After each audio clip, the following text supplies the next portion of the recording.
Good morning mga anak. Good morning po. For today's video po, magluluto po kami ng suwam. Suwam na mais. Ito po. Ito po yung ating main ingredients. Mais. Ouch. Mais. Di kita. Sitaw na hinimay ko na. Sitaw po. Saka po okra. Saka po dahon ng ampalaya na hinimay ko na rin. Yan po ang mga sahog niya.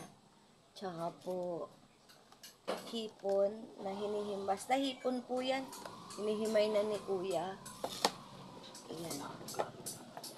Kasi po napanood ko kahapon yung vlog ni Ma'am Juby tsaka ni Nakdada. Nagsuwam sila. Nainggit na naman ako. Iinggitera nanay nyo. Kaya magluluto din po kami ngayon ng suwam kasi po nagbigay kagabi ng pambiling ulam yung kapatid ko. Yung tatay nila kuya tsaka ni Nonoy. Kaya magluluto din po ako ngayon ng suwam. So yun, update ko na lang po kayo mamaya para hindi po sobrang humaba yung ating video. Yan mga anak, kakayurin na po natin yung mais. Kakayurin po, manipis lang po muna para mabilis lumambot. Okay lang po na kumain ako ng mais. Kaya po laging may katambal na ampalaya.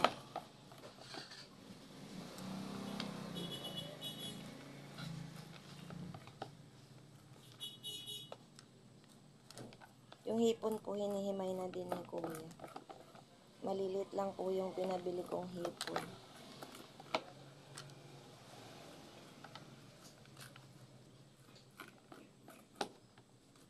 Sino po ang kumakain sa inyo nito?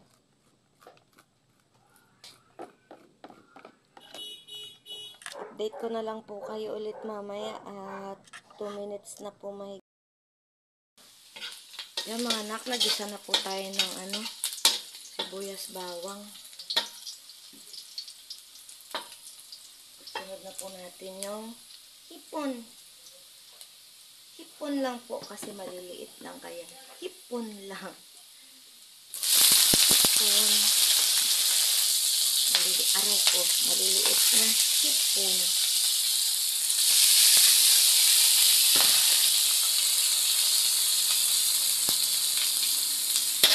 Pagulay lang po talaga. Ang binili ni kuya.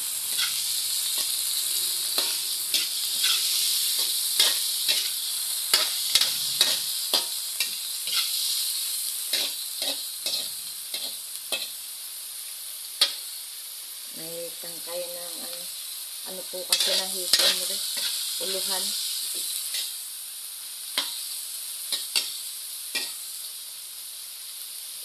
Nasunod na po natin yung mais po. Hindi ko makuha. Sunod ang mais.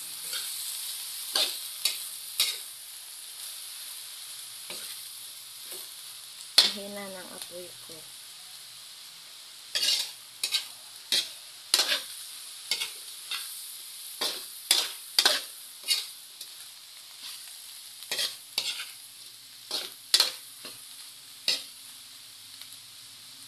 Saka natin yan sasabawan.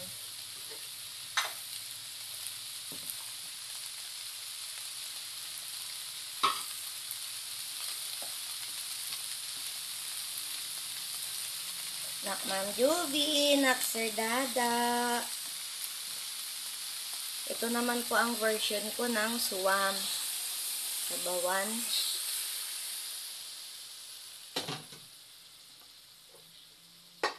Hop, kinamay ko na po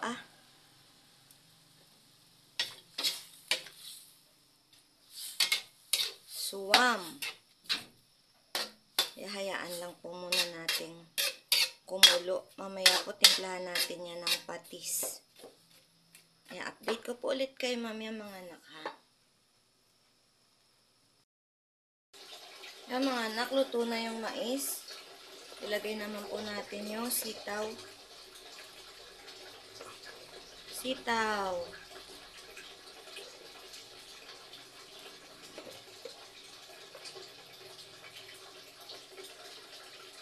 Ayan lang po ulit natin siyang kumulo para maluto naman po yung sitaw.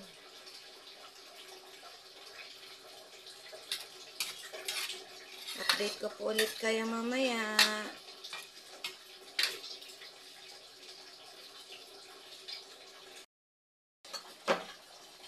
Yung mga anak, luto na po yung sitaw. Ilagay naman po natin ng okra.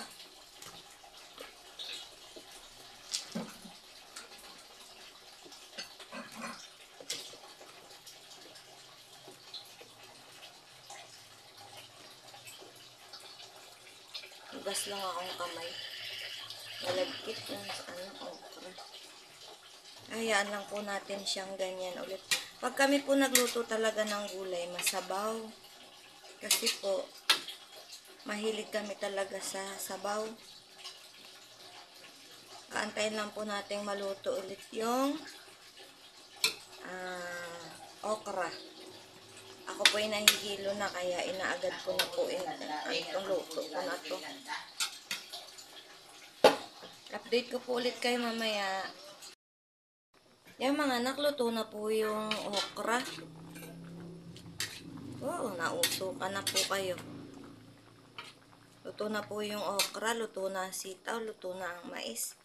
Ilagay na po natin yung talbos ng ampalaya. Oh, sarap dami. Yan po ang paborito ko. Talbos ng ampalaya. Ampalaya po kasi is good for diabetic po. Kaya gusto ko po laging naggugulay ng ampalaya. Pero mas bet ko lang po yung dahon. Na mapait na mapait. Anong po ang gusto ko sa dahon ng ampalaya? Mapait na mapait po siya. Anak, Sir Dada, anak Ma'am Juvie, Madam Nancy. Ito naman po ang version ko po ng suwam. Ayan, anak Dalaman. Shout out po sa Team Harabas. Shout out din po sa mga nakatusok ko. Maraming salamat po sa suporta nyo po sa munting channel ni Nanay. Ingat po kayong lahat. Sarap. Sarap po, ang daming dahon ng ampalaya.